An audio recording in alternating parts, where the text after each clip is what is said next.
All right, great. So thank you for your emails. Let's start talking about lesson 8, and we're going to talk about inferences for one sample. We'll get into a bit of new stuff too at the end, but our base is going to be off of this one sample idea. So if you recall, in our 5-step hypothesis testing procedure, we always have these same 5 steps, except the main difference is when we go through for, if we're talking about means or paired or proportions, whatever, that the different like specificities of each change. So we're always going to make sure we check our assumptions and write those hypotheses. We're always going to calculate our test statistic second. A p-value will be third, and then our fourth and fifth are always the same based upon what we get in step 3. We're going to make a decision and then state that real-world conclusion. So yeah, like I said, all these basically are dependent upon the test, which we'll talk about as we cruise along here. So first we're going to talk about one sample proportions. So remember, one sample, we're only going to take, you have your group and then you're taking one sample out of it and that's it. And then we're talking about proportions. We are going to be talking about categorical variables. That's something to keep in mind. Okay, so talking about, we did discuss the central limit theorem a little bit last week. So we're going to get a little more specific into it.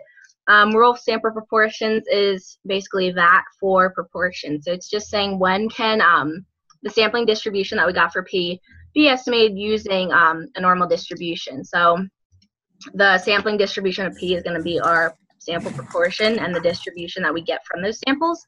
And then when are we able to, use that to estimate our actual population.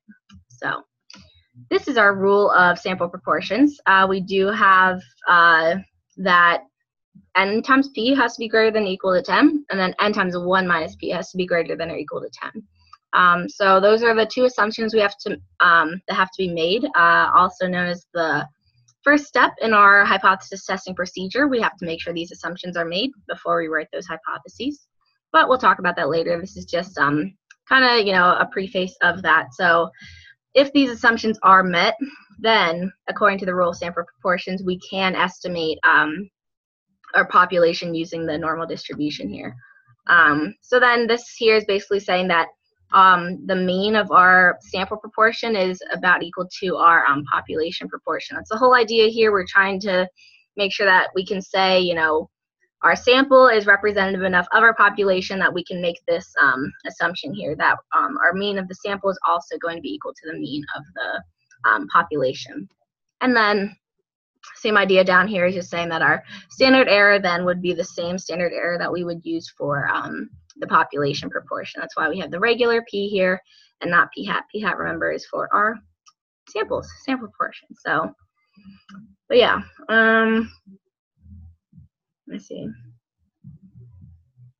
Yeah, okay, so and if the conditions are met, we do take many samples of the same size from the population, and then this distribution from the sample is approximately equal to a normal distribution. That's just another way to look at it. Basically saying if these assumptions are met, we took a bunch of samples, they're going to represent approximately what the normal distribution of the population is.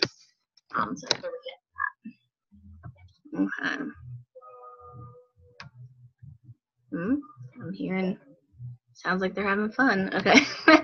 All right, so let's see. All right, confidence interval for proportion.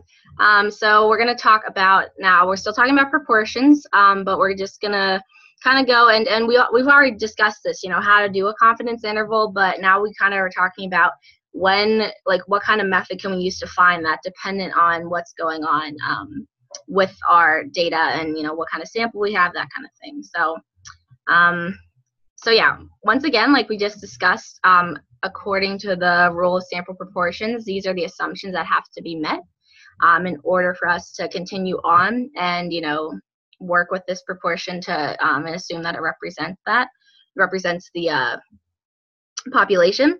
So basically we have here this left side, this is going to be our successes, and then we have our failures over here, n times 1 minus p. That's just another way that we describe it, because if you think about it, this is just saying like the probability that you get your sample size, basically, or the probability like that you would get that number of your sample size, because remember, n is your sample size. So then if you multiply it by the probability of getting whatever you're looking for, that's that's going to be your number of successes, like the probability of getting it. And then 1 minus p is going to be your probability of not getting it. So if you multiply that by your sample size, that's how you get your failures per se. And then this is just saying they have to be at least 10. So yeah, that's that. Okay, and we also say, if you are, so if you're given like N and P, that's awesome. You can go ahead and calculate those. If not, you do want to just go ahead and look at your frequency table. If you are given one, this isn't always true, but it just depends. And if you look at your frequency table and you see if there's at least 10 successes or 10 failures, then you go ahead through and be like, okay, are we going to use the normal approximation method or the exact method? So if these assumptions were met, which is like cool, we had 10 successes, 10 failures, then we can use the normal approximation method, which is basically what we've been doing for a while now. And then our no means that we have to use our exact method. So it's kind of saying that we are not able to assume that it's approximately normally distributed because there weren't at least 10 successes and 10 failures, which is basically showing you also that your sample size was not large enough. So usually that's when these answers end up being no, is when our sample size isn't that big. So that's when we have to use that exact method and say, okay, well, we can't assume that it's going to be normally approximated, so we're going to go ahead forward and make sure that we have that we use an exact method in that case. Okay. All right, so like I was saying, we've been doing the normal approximation method basically without knowing it. It's this standard confidence interval formula here. We always start with our point estimate, which in this case will be p hat, our sample proportion, plus or minus our z star. Remember, it's always going to be our multiplier. We often called it, for 95% confidence intervals, we'd say 2. Now we're just kind of, we talked about a lot of things and we did a lot of things in the past couple chapters without too much explanation. It was just kind of like, it's this because, your multiplier goes here and everything. But now we're kind of, starting to, since we're not always going to have a 95% confidence interval, I would mention to you guys that we're not always going to use 2. That's why we're starting to actually denote it as z star. Because as you guys have probably seen like throughout this chapter, that we are making sure that when we're finding the percent confidence interval, that z star multiplier will change dependent on what percent confidence you have. And so z star goes with proportions. We'll see later on that your t is going to be the one that goes with means. But so yeah, z star is your multiplier. We've seen it be 2 for 95% confidence intervals, but like I said, as your confidence level increases, your multiplier does also increase. A way to think about that, I've been drawing a lot today. Let's change that. So it would be helpful if I plugged in my thing. Okay, so basically, if we want to think of it in a logical way, that's supposed to be a normal curve. Okay, so let's say that we have our confidence level of 95%. So remember, that's going to be plus or minus 2. So these are going to be our z stars. Okay, the 2. So this will be like negative z star, and then this is going to be our positive z star. Okay, that's supposed to just be part of the squiggle. Whoops. Okay, but this is what I'm talking about. So if our confidence level increases, and like I said, we've been doing this for a while, but this is just kind of to see it conceptually. So now if our confidence level increases, let's say we're going to do now the 99.7, where it's plus or minus 3 standard deviations according to the empirical rule, which we all love. This same thing, this is going to be still our negative z star, just in accordance to a 99.7% confidence interval. So as you can see, as our confidence interval got wider, so did our z star multiplier also increased. It went out farther from the mean. So that's just something to think about, that our, so if we often draw it like this, our increase in the confidence interval equals an increase in the z star multiplier. So yeah, just another way to think of it. But yeah, that's kind of the conceptual meaning behind what we've been doing with finding these confidence intervals. And once again, this is obviously if you do it by hand. You guys have learned how to do it by stat key and Minitab. I know a lot of us prefer. I personally prefer using stat key. I think it's very clear and user friendly. But you can also do it on Minitab too if you're more comfortable with that. But from what I recall, those aren't available to you on the exam, so it's always important just to understand how you are able to find these things by hand. So then also our standard error in here, that's just what we've been using for our standard error. Notice here we are using p-hat though, because this is a confidence interval of our sample proportion. Because remember, we're using our sample to make an inference about our population. So this interval is made from our sample, hence why we're using p-hat in here and not p. All right. Ooh, we really went on for that one. I don't know why I talked so long about that one. Okay. Oh yeah, and these are just common confidence interval multipliers that we use. Like we've been using that 95% a lot, but these are just other ones.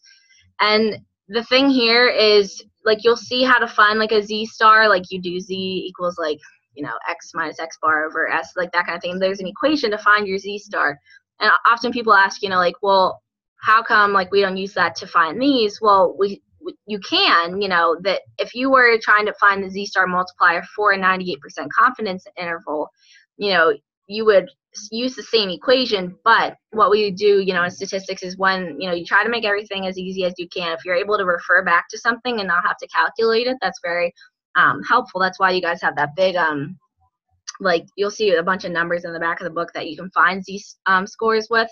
Same idea here. We just kind of have noted them, you know, that 95% is, you know, often 2, you know, 99% is 2.578. So you find the z-star, like these were found in the same way that we find other ones that aren't these confidence levels. You know, if we had like a 92% confidence interval and you had to find z-star, you would, you know, use the equation or, you know, use stat key or whatever to find it. But in this case, we still did that, but these are just like already kind of solved out for us so that we can just plug them in and not have to go through that extra step. So I usually round it to 2. You will notice it will not give you it won't like give you too much like of a situation to like mess it up at all. I often round it to 2 only because logically it aligns much better with the empirical rule, you know, because we do have 95% of our data plus or minus 2 standard deviations, you know, so that's probably the biggest thing there that I make sure that that I often round it to 2. But you know, like I said, you can use 1.96. It won't like change your answer. Well, it shouldn't, you know, it shouldn't like make your answer like wrong at all. But I do usually use 2, and plus it's more fun to use whole numbers. Decimals are lame and they cause me issues. So. But yeah, but yeah, good question. All right, perfect. Okay, so computing necessary sample size. Okay, so first, this is basically when we're trying to decide, you know, subjectively we did talk about before, you know, oh, you want to make sure you have a big enough sample size, that's important, blah, blah, blah, blah. Well, now we're going to, you know, just like this is similar to like for outliers when we were like, okay, yeah, if it's far enough, like we're going to say it's an outlier, but then we're like, oh, just kidding, we're going to have something objective, so we're going to have our IQR method. And our IQR method was an objective way to find that. Same idea here, you know, we're like, you should have a big enough sample size, you know, just kind of like you should, and it should be big enough. So now we're kind of like defining what is big enough. So that means, sorry, sample size n, remember, and then once again, remember our sample size is estimating our population. So we're taking these samples from our population to estimate it in the end. So here is basically, so yeah, how to determine the minimum sample size needed. That's going to be this equation here, basically going through and you're just plugging in the different values you have. I know we had discussed this earlier last week or on Thursday that we have our margin of error, remember, is always going to be the right side of our confidence interval equation. So if we're talking about confidence interval for proportion, we're going to have p-hat plus or minus, and then this is going to be our margin of error, the entire right side, which is also equal to, we also would do our z-star times our standard error. Okay, so same thing. So margin of error is also equal to z-star times the standard error, which is also, you know, our right side of the confidence interval equation. So something to keep in mind. And this note here, if we don't know the value of the sample proportion, we assume that it's 0.5. That's basically saying we're assuming that, you know, that each chance is equal. So your mean is dead center at 0.5. But so yeah, this is just, I mean, this is an equation on how to find it. The main thing I see people get tripped up with is understanding what the margin of error is, because people sometimes will just put the standard error as that, and that's not correct. You want to make sure you have your z star times your standard error, because your margin of error technically is giving you then, you know, the part from your, ooh, look at that normal curve. Yes, take a screenshot of that one. That is, woo. All right, so if we have this, let's say this is our, I know, this is just, wow, all that waiting. This is a real reason I was making you guys wait at the beginning, because I want to make sure I was going to draw some nice normal curves for you. But so that's supposed to be a P. I'm not really sure what happened there. But main idea here that your margin of error is going to be represented on the sides plus or minus. So you have your margin of error, and then same with this way. Technically, you know, it's going to be your negative margin of error. I'm just writing Mo. You know what I'm talking about.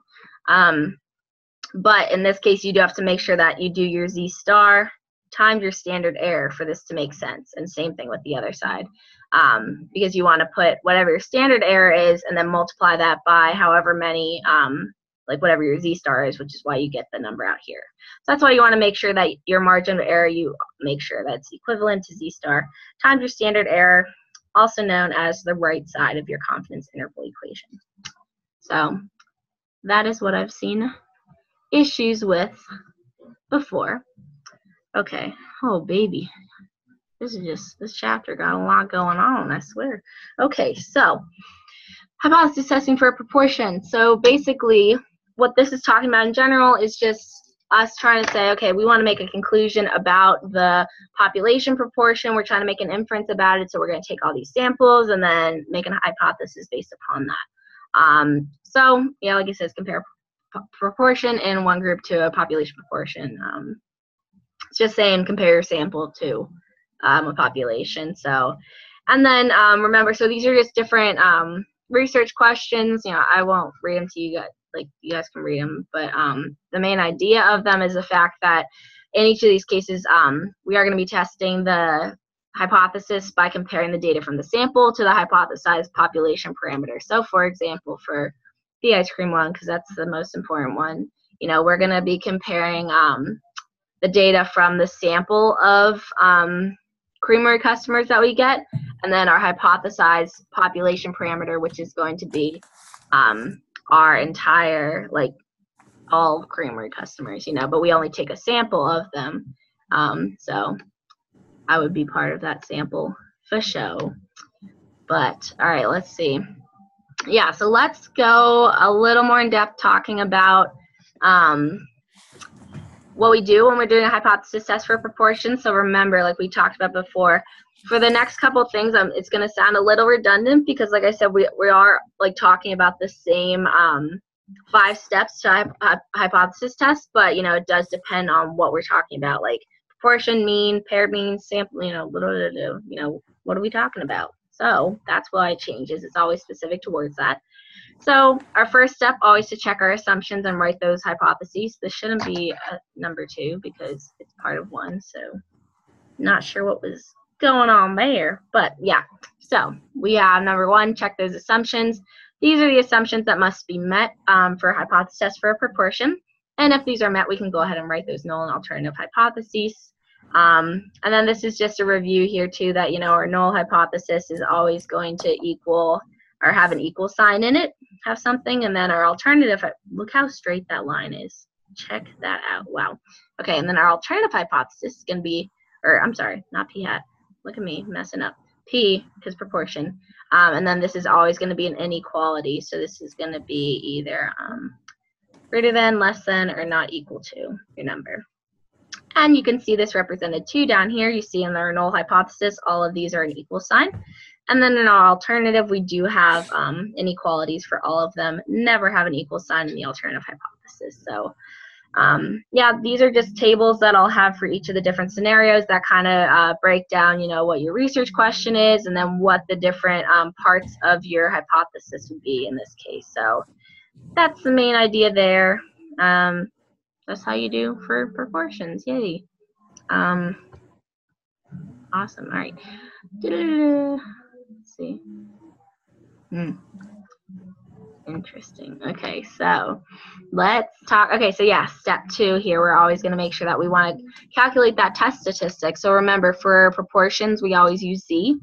And this is what I was talking about earlier. You know, if you don't have one of those numbers that we often use, like for a 95%, 80, whatever, you know, one of those ones that I had on the in that chart, you can go ahead and calculate it in terms of this equation here. So, I mean, you guys probably understand how to do this. It's your sample proportion minus your null population proportion. So that's going to be the one that, as if there wasn't a change, whatever, you know, we're making the assumption that it is that, because remember, we always assume that the null is true.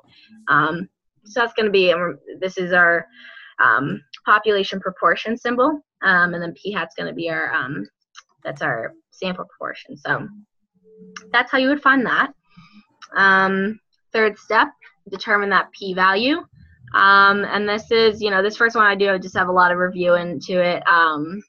You know, this is our definition of a p-value, but you guys definitely, from what, you know, I've seen, I think you have a good idea of what this is. So, but remember, a p-value is going to be, it's a probability, and it's going to be that we obtain the sample that we got or one more extreme than that, and that's why it's that area under the curve from a certain point on, because it's a probability. Because remember, any like part under your curve, it can be like translated to a probability, but you know, our p-value is usually just from one point to the end.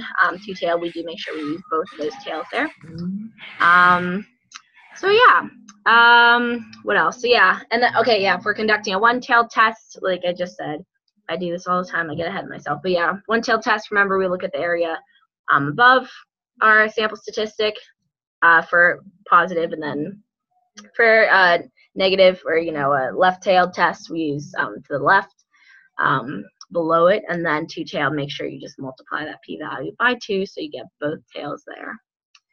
And then based upon that p-value, don't worry, I won't go this far in depth with all of them. This is just kind of a review just to make sure you, you know, remember those hypothesis tests. So those were good times, but they're not going away clearly. But yeah, so you want to make sure, dependent on that p-value, what you're going to do with your null and alternative hypotheses. So if our p-value is less than our alpha, that's when we're going to reject that null. So rejecting the null is saying, we think that there's some sort of difference going on. We are in favor of our alternative hypothesis, so we found something statistically significant.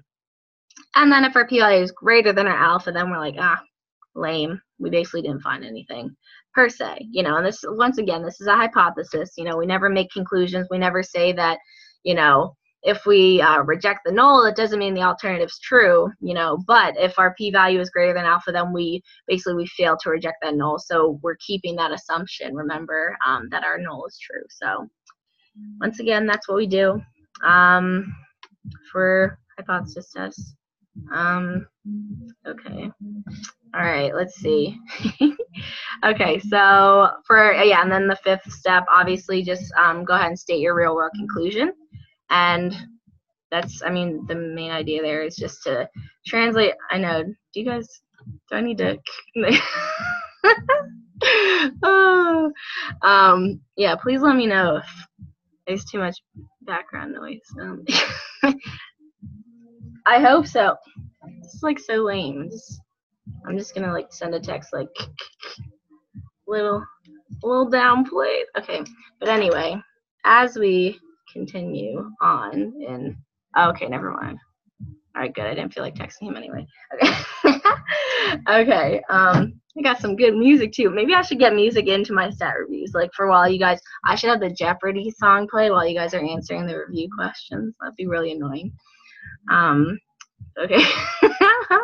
Usually I like turn off all my stuff so I'm not like staring at you while you're answering it, you know, because I don't want to be like, what you guys getting there? Anyone get an answer, right?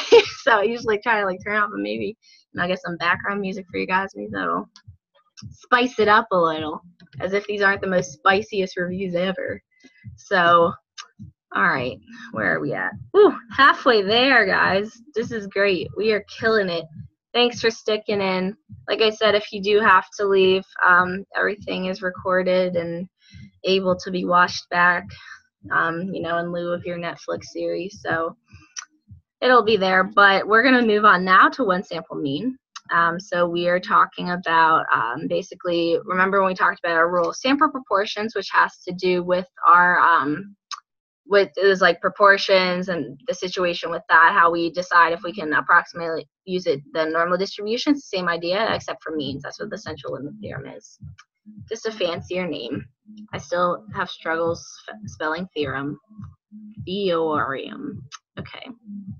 Just a side comment, unrelated at all to you guys, but you know, sometimes I just have those in there. So anyway, okay, yeah, so our central limit theorem, basically the idea of this is that we want to have our sample size big enough, but we say with at least 30. That's basically like through tests and what people have gone through, that it's been found to be a good number to use. And then, you know, it says regardless of the shape of the distribution, because you know, if it's skewed and we have a large enough sample size, that's basically telling us that it's going to be approximately normal in the end, no matter what. It'll kind of equal out. So that's all central limit theorem is saying. And then so our mean of mu, so it's saying our sample mean is going to be approximately equal to our population mean. And then our standard deviation approximately also equal to our population standard deviation. So yay. SMH. Okay. All right, so confidence intervals for means. So once again, still talking about things that we've been doing, just making sure that we are now prepared to do them kind of for like anything, any situation. So our first thing here we have, this is, I mean, I gave you the general equation that we've always used, point estimate plus or minus multiplier times standard error, but keep in mind that for means we do have T star as our multiplier. And then this is our standard error for the our standard error for a mean is going to be on our it's going to be this right here, and then this is our multiplier for a mean.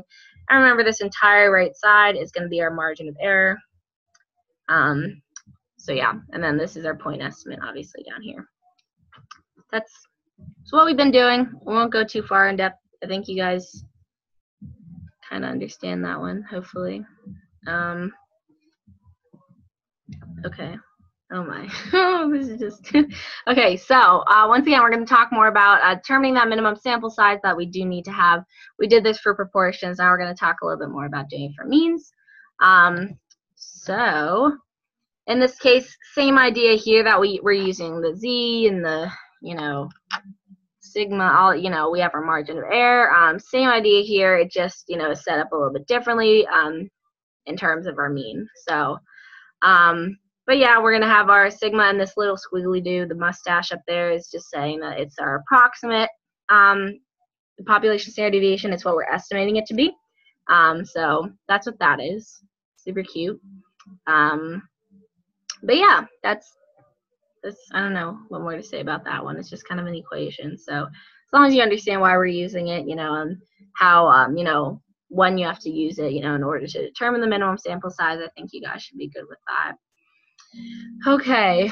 All right. Yeah. So then, once again, like I said, we won't go as in depth as I did with the first one, because you guys definitely, you know, understand these steps of hypothesis testing. But we'll just kind of talk about the specifics then, if we're talking about specifically for means. So our first one, we do have to make sure we check those assumptions first, which, remember, according to that the central limit theorem, we do, you know, have to have a big enough sample size, obviously, but then also the data have to be quantitative, which, if you're talking about means, they're going to be quantitative, but it's just something you also have to check. And then it's also like a self-check, you know, should I be doing a hypothesis test for a mean? Like, am I using quantitative data? Because if you're using categorical, that should tell you, no, you should be using proportion, and then move on to that. But yeah, and it also has to be randomly sampled from the population that's approximately normally distributed, which, according to the central limit theorem, will be true if we have a large enough sample size. So that's the biggest idea that we have there. And then once again, this is just a table down here that's able to like show you the different null and alternative hypotheses that you would use based upon our the different research questions. So these are, like, you know, the general research questions, but they would obviously be like contextual in terms of what type of hypothesis tests that we actually have going on and what the topic of it is. Okay, so yeah, the second step, we're just gonna go ahead and calculate that test statistic. And so, we have the one group mean, whatever. This is just showing you the same idea here. Remember, we used for t, or for proportions, we use z. Our test statistic for means is going to be t, and it's just this equation to find out. Remember, same idea here. We have a sample minus the null, proportion, or our null parameter, and in this case just for our mean. So we have that, and then your standard error is on the bottom here. So that's how you calculate that test statistic. And then lastly, you know 3, 4, and 5. I won't go too far into it. You guys, you understand it. Determine that p-value, decide between your null and alternative based upon that p-value, and then go ahead and state that real-world conclusion. But the only main specificity here for a mean is that we're using that t-distribution to find the p-value instead of the z-score and all that kind of stuff that we use for proportion. And then a side note that our t-distributions do index themselves by something called degrees of freedom, which is just your sample size minus 1. So that's just a side note, something important to realize, that it is separate and different from proportions when we're talking about means. Okay, all right, so paired means. This is our last one, guys. Oh, so sad. Okay, so paired means. So we just talked about, taking a one sample mean. Now we're going to go ahead and talk about, what if our means are dependent on each other and they're paired. So we have, I feel like I totally. Okay, just kidding. I guess I did want to do that. Okay, yes. So basically, the thing here, and we literally just went over all this, the main thing you want to notice here, the difference is the subscript D. That's the main difference. No pun intended, because it is the difference, but it's showing you that, we're still taking sample means, but in this case, since we have two different groups and they're paired, our final product that we're using, our final sample, is going to be a difference in the mean. So it's going to be a smaller number, because it's going to be whatever the difference between the two is. And then same with our standard error, it does also have to include the standard deviation of the difference and not just of each mean. So, and then once again, we do have that t-star multiplier being with our degrees of freedom, n minus 1. We just talked about that. We literally just, like I said, everything that we just did also goes for this. So, the only difference here is we have our subscript of D, but everything we just did for means, same exact thing, except you want to make sure that your final, whatever mean you're using, ends up being a difference in means. It's not going to be a singular mean. It has to be that actual value of the difference between the two. So the assumptions for paired means just has to be that our data have to be paired, meaning that they are independent on each other, or they are dependent on each other, excuse me. And then we just have to have a normally approximated sample size of at least 30. So, and then this is how we find that test statistic. Same thing that we did for normal means, except like I said, just make sure you're using that subscript D to make sure that you're denoting that we are finding a difference in these sample means, and we're not just using a specific sample mean itself. And lastly, literally just went through all of this, but same idea for paired means. You just want to go ahead and determine that p-value based upon your t-distribution with degrees of freedom n minus 1, and then decide between that null and alternative for either reject or fail to reject that null. And then you're just going to state your real-world conclusion, because statistics is applicable in the real world, so that's why we should state that real-world conclusion. So, oh, look at us go. All right, we are, why am I going? I'm sorry, I'm not sure why I was scrolling everywhere. All right, so review number 1. Let's try to do this and see if we can get it right. Okay, so, all right, which statement is correct about a p-value? So try answering this one. If you're already here, answer it again, extra practice. Someone answer, please, though, at some point, so I'm not by myself. But yeah, so let me know. Thanks, Maria, already at it, right now. Okay, yeah, so go ahead, let me know what you think, guys, and then we will go over this one.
Thanks for the participation, Maria. High five. Appreciate it. Correct as always. Our answer is A. So this is kind of a review, but we do want to, make sure we understand this. Yes, I put in my headphones. Maybe, does that, like, make a difference? It's like, maybe, I'm looking at my little, like, I can see, like, when the sound goes up, so, like, when I'm like this, I'm like, oh, it doesn't make it. All right, never mind. I'm not going to have that in my ear then. That's too much work. Okay, so let's see. So A is our answer because, remember, we always want to have that small p-value in order to show that there's some sort of change going on. So being in favor of our alternative hypothesis is going to be showing that there is some sort of change. So our answer would be A there, because small p-value is strong evidence in favor of the alternative hypothesis, which is saying that we have some sort of change happening. So yeah, all right, great. Answer is A. Good job, Maria. All right, let's try another one.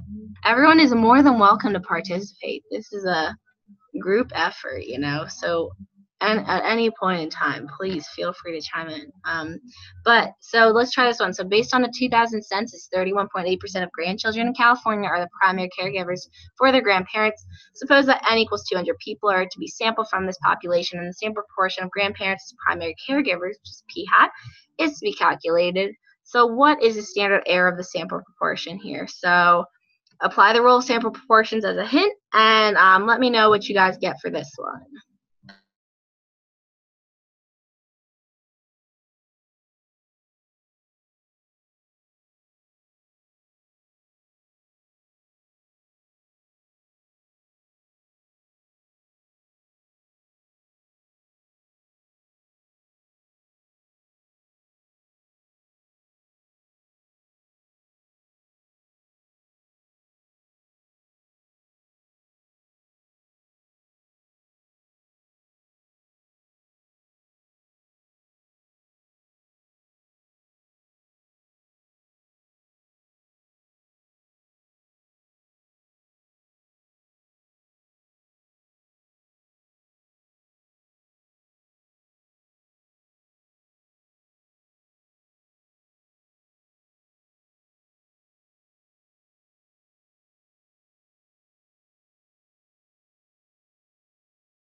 Good job, guys. Yeah, sorry.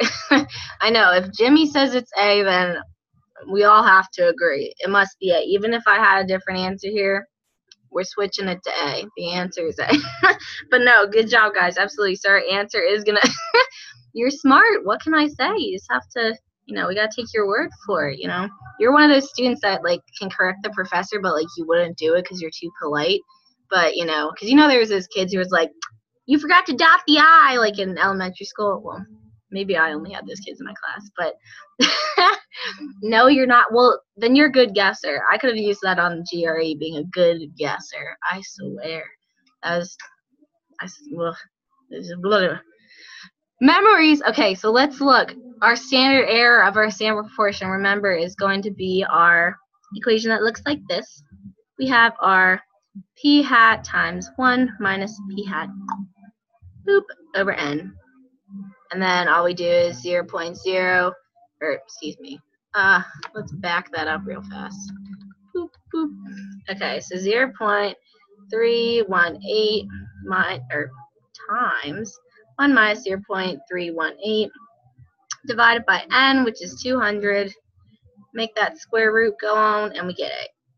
So, good job. That's our answer. Just a plug and chug, but you just want to make sure you're able to pull the different parts of the equation out of the prompt in order to do that. So, okay. So this one's a quick one. So, given that the average height of an NBA player is 201 centimeters with a standard deviation of 8 centimeters, don't think too hard into this one. Think about it logically. If we were to take a random sample of 30 NBA players, what is the mean of the distribution of sample means? So try this one out and we will go over it.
Yes, good job. See, not a trick question. Like I said, think about it logically. So, remember, when we talked about our central limit theorem, the whole idea of that is basically saying if we have a large enough sample size, we're able to use our sample distribution to estimate our, or like use the population to estimate the sample. So, we can estimate that mean.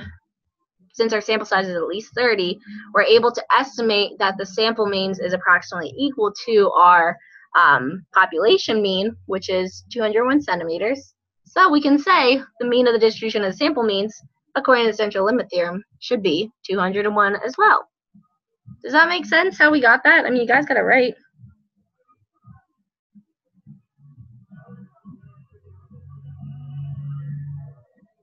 Yay! Yes, good job. Absolutely. Yep, because our sample mean is, because our sample size is at least. Jimmy's like, I did not think all that going on, but I got the right answer. So, you know what? Maybe as long as you got it, I guess. Well, no, you have to know how you got it. But yes, it's as long as our sample size is at least 30, that's how we're able to do it. I know. See, that's the thing in stat, because when things start getting complicated, when something seems simple, then you're like, suspicious. What are they trying to do here? But this is a very conceptual question. If you're able to understand what the role of the sample or what the central limit theorem is saying, then we're able to I like to throw in the fun questions, just try to make it a little spicy, because you guys 10 o'clock at night, you guys are ready for some fun stat review questions. I already know it. So, but yes, trust me. And I'm telling you though, you guys are very, very good. Like in comparison to, not that like I've had like bad students, but you guys are very on top of it. Like you're like, yes, like I know this. Just you come very prepared. So I appreciate it, and all the support and the participation. You guys are the best. But no, you did a great job. I'm glad you you know, are able to see this. This is a very conceptual question, like I said, though. It has to do, you know, there's no calculations involved. It's mostly just saying, okay, you know, how can I even find this mean of the distribution if I don't have, you know, any sort of data going on? Well, if you understand that concept, that if we have our large enough sample size that we're able to go ahead and estimate it using the population one, then boom. Okay, Jimmy, thinking more of the sampling distribution mean where it's usually. Okay, yeah, no, absolutely, and that's the same idea there, because remember, when you're on StatKey and you're taking a bunch of samples and you keep hitting the 5,000, it's just like, wow, check out all these samples I'm making. It usually comes to be centered at approximately what? The, you know, the population center. So, you know, it's the same idea there. Yeah, but no, that's good thinking. See, Jimmy, you're not guessing. You got it going on in the brain. I'm proud of you. But no, good job. You guys definitely got it. Yes, absolutely. Yeah, so wasn't 100% a guess, so proud of you. All right. What do we got? I think we got two more. Ooh. All right. Research question. What is the average weight of a Granny Smith apple? Very important to know in your everyday life. This is a quick one, too. This is just to kind of understand when, you know, what types of procedures do we use when and that kind of thing. So try this one out and let me know what you think. You have a 50-50 chance. So Jimmy in the guessing, you might get this one without knowing it. So.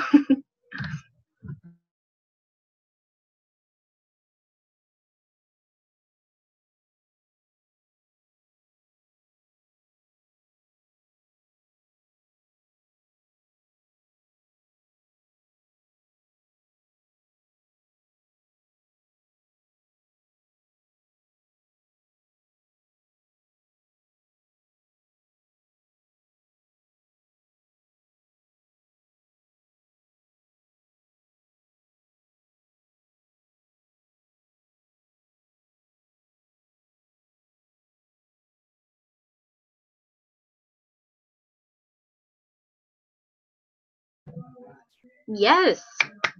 How about a round of applause? Good job. Okay, so remember, when we're talking about, and once again, this is kind of reviewing a little bit, but also just understanding, no, that is not, no, that's not bad. Cause we were taught, you know, through like grade school and everything that, you know, the average of something is the mean, but not to confuse anyone, I don't want to, but the average also means like, you know, the center. So technically, you know, our p hat, if we're talking about, you know, on our normal curve, that's technically also the center. But, you know, if you see like average, you know, proportion, that can also be, you know, it doesn't have to be a mean. So that's why we try to deviate between it being quantitative and a mean, or categorical and a proportion, you know. So that's what you want to look at here.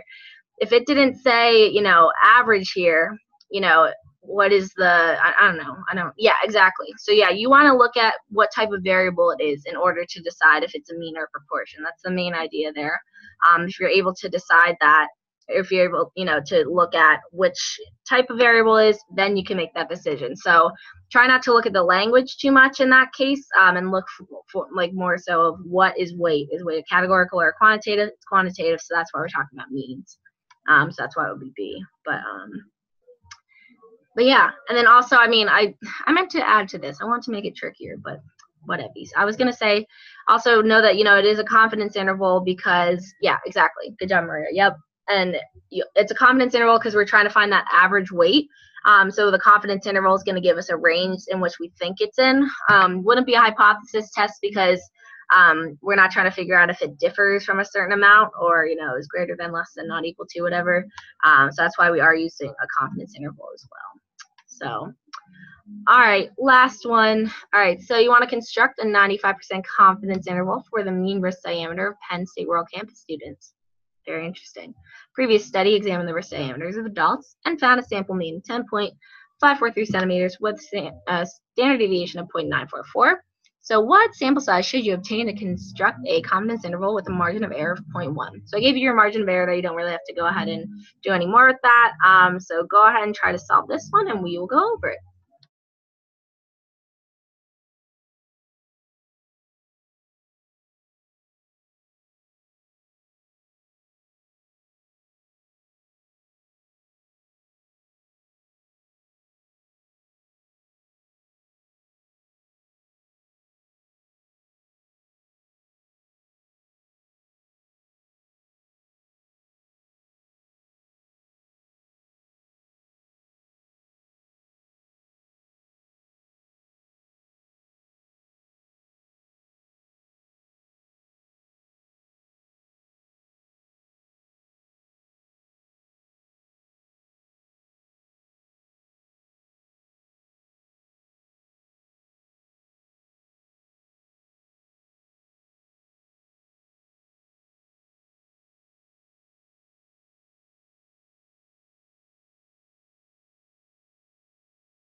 I see some SOS.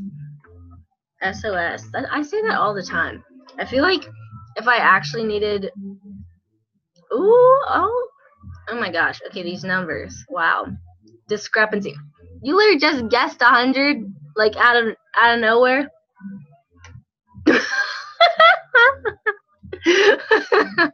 That's, when in doubt, guess 100, I guess. I'm sorry to say, 100 is not the answer. Tasha, you're very close, so let's see. You might have just put a wrong,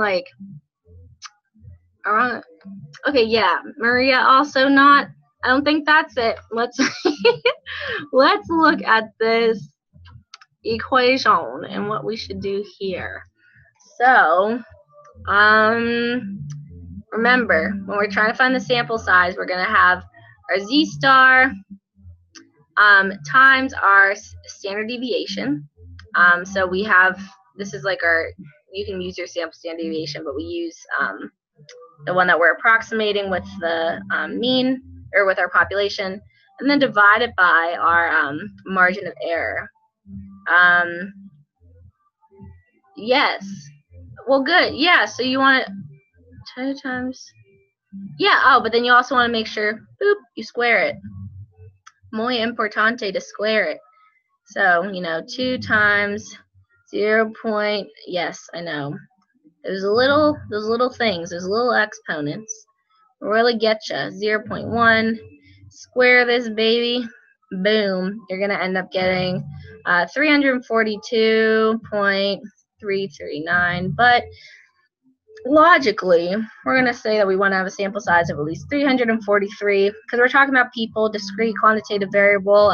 We want to account for this 0.339 people, so we're just going to go ahead and round that up to 343. So that's our answer there. Boop. Good job. Does that make sense how I did that? It's just plugging and chugging it, making sure you have all those parts. Is that a happy tear, Maria? Just like, oh, it's beautiful. Oh, okay. Oh, I see. Yes. True that. It's positive. Now I'm like, this needs to stop. I texted my room. I was like, my floor is shaking. He's like, oh, okay. Still sounds the same, but it's fine. All right. Oh, I thought it was over. Okay. Yay. All right. Well, great job today, guys. Tonight. Oh, I need 1 minute till 11:11. You guys have to stay till then. No, I'm just kidding. Okay. So recordings, obviously, on the YouTube channel.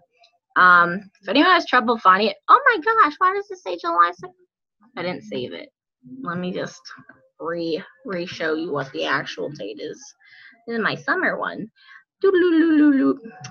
Our next session, let me look at my calendar. Oh, the 26th. Oh, baby. Thursday. I know, right? Thursday, October 26th at 10. This is going to be our next review. And yeah, if you haven't given me your email, and oh, flying for work. That's yikes. I don't ever have to fly for work. But yeah, if you guys haven't given me your email, please do that. If you have, thank you so much. Let me know if you have any other questions. 1111 Make-A-Wish. I wish you guys get A's on your... I feel like I said that another time. I'm going to just act like I didn't say that. Okay. So yeah, let me know if you guys need anything. If not, you're good to go for tonight.